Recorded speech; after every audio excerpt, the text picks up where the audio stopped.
हमारे जीवन में भोग विलास, ऐश्वर्य, मौज मस्ती, सुंदरता और आकर्षण के कारक, हमारी लग्जरी लाइफ के कारक शुक्र देव बुध की राशि में प्रवेश कर रहे हैं, कन्या राशि में।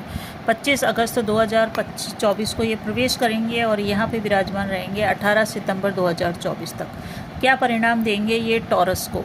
बात करेंगे वृषभ राशि की। वृषभ राशि वालों की कुंडली के हिसाब से देखें तो आपके शुक्रदेव आ रहे हैं 5th भाव में, और आपके वृषभ राशि वालों के लिए शुक्रदेव उनके लग्न के कारक होते हैं, उनके शरीर के कारक हैं, व्यक्तित्व के कारक हैं, उनकी पर्सनालिटी के कारक हैं, और ये जा रहे हैं अपने से पंचम। कोई भी ग्रह जब अपने से पंचम में जाता है, विशेष करके पंचम भाव में ही जाता है, तो शुभ परिणाम देगा। तो आपके लिए ये गोचर कैसा रहेगा? एक लाइन में बोलें तो आपके बहुत सारे काम इस गोचर काल में बनने वाले हैं। हालांकि आप जानते ही हैं कि शुक्रदेव अभी केतु के साथ हैं और राहु की इनके ऊपर दृष्टि पड़ रही है, परंतु जो प्लेसमेंट है राहु की वो श्रेष्ठ है आपकी कुंडली के हिसाब से। दूसरे लोगों की कुंडली में ये योग नहीं बन रहा है। आपकी कुंडली में राहु देव विराजमान हो रहे हैं 11वें भाव में। 11वें भाव में राहु देव शुभ परिणाम देते हैं। काम, कारोबार, व्यापार, आय से संबंधित श्रेष्ठ सूचनाएं, शुभ संकेत आपको इस गोचर काल में प्राप्त होंगे।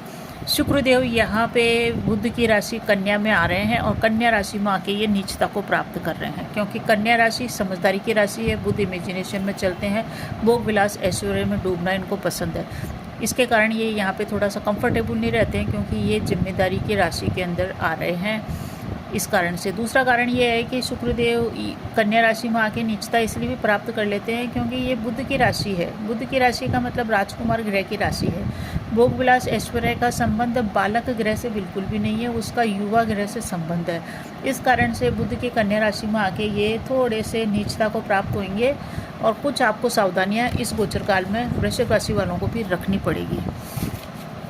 अब हम बात करते हैं वृषभ राशि की कुंडली की। तो आपकी कुंडली में लग्न के लॉर्ड हैं, साथ ही साथ ये आपके छठे घर के भी मालिक हैं। छठा घर होता है हमारे रोग, ऋण, शत्रु, इनका घर है, और ये आ रहे हैं छठे से 12वें में, यानी कि 5वें घर में आ रहे हैं। और 5वां घर किस चीज़ का है? हमारे लव एंड रिलेशनशिप का है, प्रेम प्यार का घर है, हमारी शिक्षा का भी यही घर है, और साथ ही साथ हमारी संतान का भी यही घर है।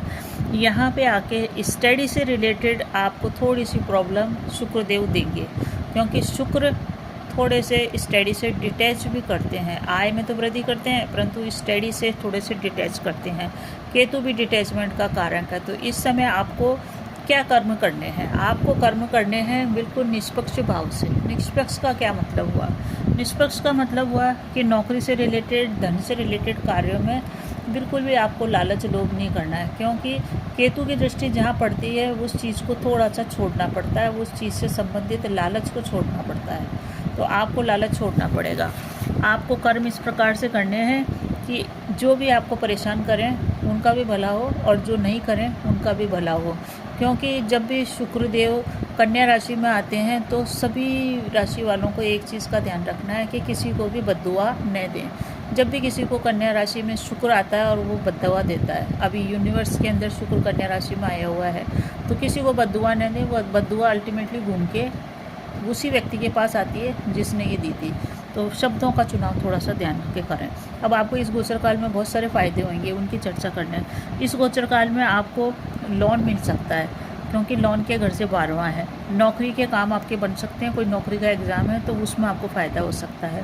धन से संबंधित लेन देन आपके माध्यम से कोई करता है तो उसको भी फ़ायदा होगा, और आपको भी धन के लेन देन में फ़ायदा होगा। यानी कि आप इमोशनली न सोच के बहुत ही प्रैक्टिकली सोचेंगे और आप अपना फ़ायदा कर लेंगे। कोर्ट केस कोई चल रहा था, कोई विवाद चल रहे थे, तो उसमें आपका पक्ष मजबूत होएगा और वो विवाद सॉल्व होने के कगार पे भी इस गोचर काल में पहुंच सकता है। धन इस गोचर काल में अगर आप बनाना चाहेंगे तो बना सकते हैं। ये सबसे बढ़िया श्रेष्ठ परिणाम है कि धन की दृष्टि से वृषभ राशि वाले इस गोचर काल का लाभ उठाएं, वो भाग्यशाली राशि है। प्रेतक संपत्ति प्राप्त हो सकती है। कोई विवाद चल रहा था, कोई डिस्प्यूट चल रहा था, तो वो विवाद सॉल्व होने की ओर जाएगा।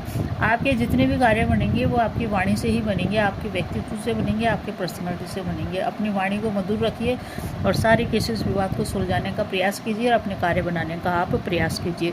और उन लोगों के लिए ये गोचर बहुत ही श्रेष्ठ परिणाम देगा जो आर्ट, मीडिया, कला जगत या फिर किसी भी प्रकार की इस टाइप की फील्ड में हैं जिसमें अपनी कलाकृति, क्रिएटिविटी दिखानी हो। या वो क्रिएटिविटी से संबंधित फैशन डिजाइनिंग या इंटीरियर डिजाइनिंग या आर्ट से, चित्रकारी से, छायाचित्र से, मीडिया से, फिल्मों से संबंधित जिनका पढ़ाई है, उनको इस गोचर काल में ज़बरदस्त फ़ायदा देखने को मिलेगा। इस समय आप कोई नई शुरुआत भी कर सकते हैं और आय का एक नया जरिया भी स्थापित हो सकता है। इनकम में वृद्धि होगी, इनकम आपकी शुरू हो सकती है। इसी कारण से नौकरी लगने की भी संभावना है। आप जॉब के लिए प्रयास करेंगे।